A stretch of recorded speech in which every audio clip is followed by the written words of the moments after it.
मेरे प्यारे विद्यार्थियों, आज मैं आप लोगों के बीच में क्लास 10 की प्रोज चैप्टर नंबर फर्स्ट पढ़ाने जा रहा हूं, जिसका नाम है लेटर टू गॉड, जिसके राइटर हैं G.L. Fuentes।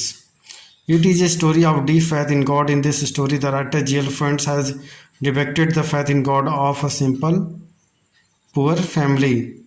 यह भगवान में गहरी आस्था की कहानी है। इस कहानी में लेखक G.L.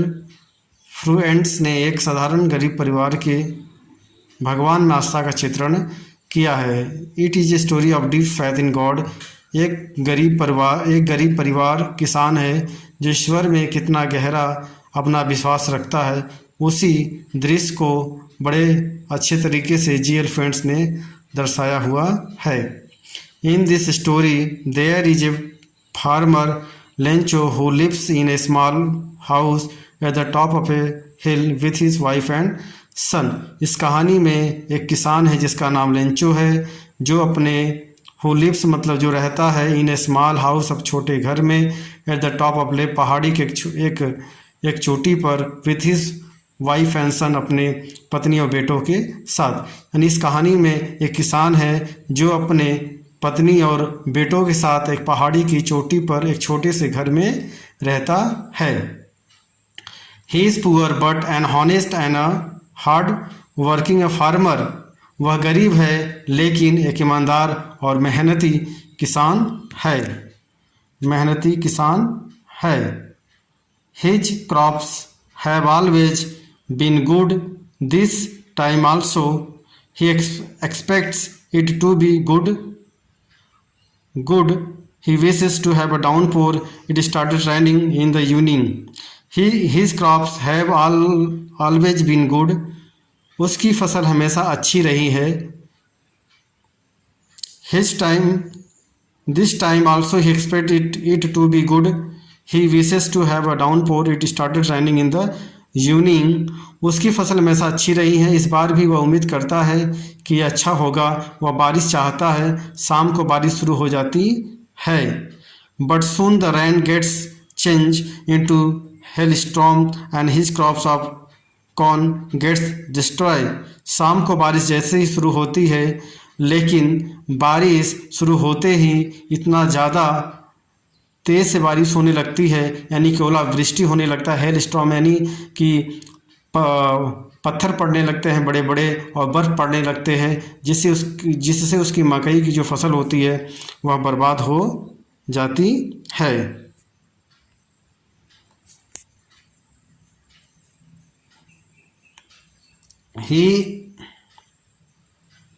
His crops of corn gets destroyed, completely पूरी तरह से नष्ट हो जाती है। He has a great faith in God, लेकिन लेंचो को ईश्वर में बहुत ही बड़ा विश्वास होता है। Hence he writes a letter to God. वह ईश्वर को एक पत्र लिखना चाहता है। And ask him to send some money 100 pesos.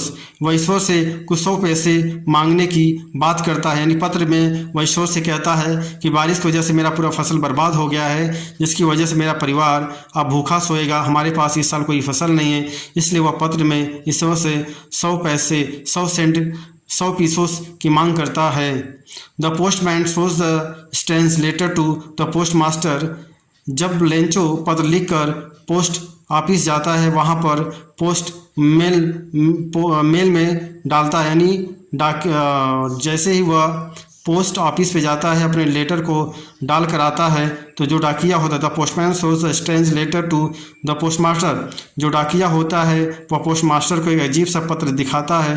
Firstly सबसे पहले दे लाफ. जैसे ही पोस्ट मास्टर डाकिया अपने मालिक पोस्ट मास्टर को पत्र दिखाता है, वह अजीब पत्र को देखकर सबसे पहले दे लाफ, वो सब हंसने लगते हैं। बट लेकिन जब the post master read it's, जब उसे पढ़ता है, ही बिकम सीरियस, वह काफ़ी गंभीर हो जाता है।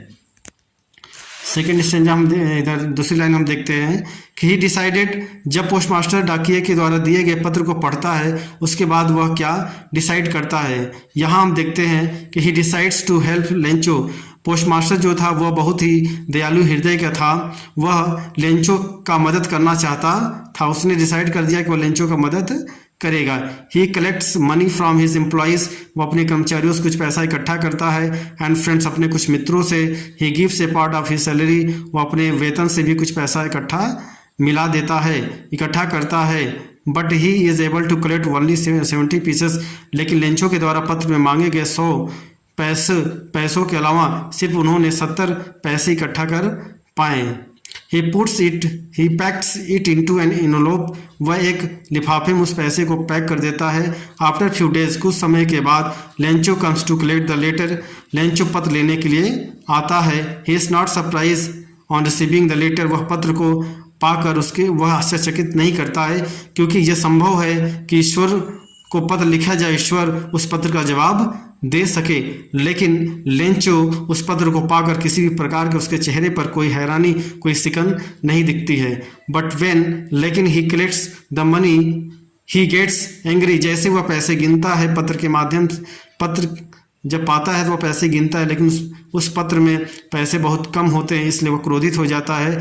He writes another letter to God, वह ईश्वर को पुनः पत्र लिखता है और कहता है कि ईश्वर, हे भगवान, मैंने आपसे 100 पैसे मांगे थे, लेकिन इसमें 70 ही पैसे आपने भेजा है। इससे कोई भी काम चलने वाला नहीं, इससे हमारा परिवार जीविकोपार्जन नहीं कर पाएगा। He ask God to send him rest of money, वह ईश्वर को फिर से पत्र लिखता है और कहता है कि बचा हुआ पैसा पुनः भेजने की कृपा करें। But at the same time request him not to send it through mail, कहता है बचे हुए पैसे को मेल बॉक्स के द्वारा ना भेजा जाए, यानी वह ईश्वर से अनुरोध करता है कि बचे हुए पैसे को वह मेल के द्वारा ना भेजे, क्योंकि he considered the employees of the post office as bunch of crooks, वह सोचता है और ईश्वर से कहता है कि जितने भी कर्मचारी पोस्ट ऑफिस के हैं सभी बेईमान हैं। Who have stolen 30 pieces out of the 100, आपने, हे भगवान, आपने तो 100 पैसे हमारे पत्र में भेजे, हमारे लेटर में भेजे होंगे, लेकिन ये 30 पैसे उसमें से चुरा लिए, इसलिए जब अब की बार भेजिएगा सीधा हमको मेल कर दीजिएगा। Send by the God, by the God, ईश्वर के द्वारा। इस स्टोरी के कंक्लूजन हम पढ़ेंगे।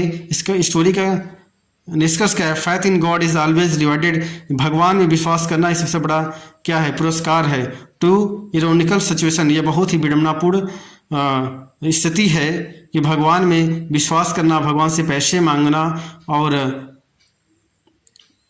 उसे पैसे मिल जाना, वो और उसके चेहरे पर किसी प्रकार कोई सिकन न दिखना, हैरानी न दिखना, ये बहुत ही बड़ी अपने आप में एक बड़ा सवाल होता है, क्योंकि लेंचो एक बहुत ही गरीब परिवार का किसान होता, पढ़ा लिखा नहीं होता है, सिर्फ इतना ही पढ़ा लिखा रहता है कि वह कुछ लिख लेता है। तो दोस्तों, मैं उम्मीद करूंगा मेरे प्यारे बच्चों कि आपको ये summary of the letter to God समझ में आ गया होगा। So thank you so much for watching my video.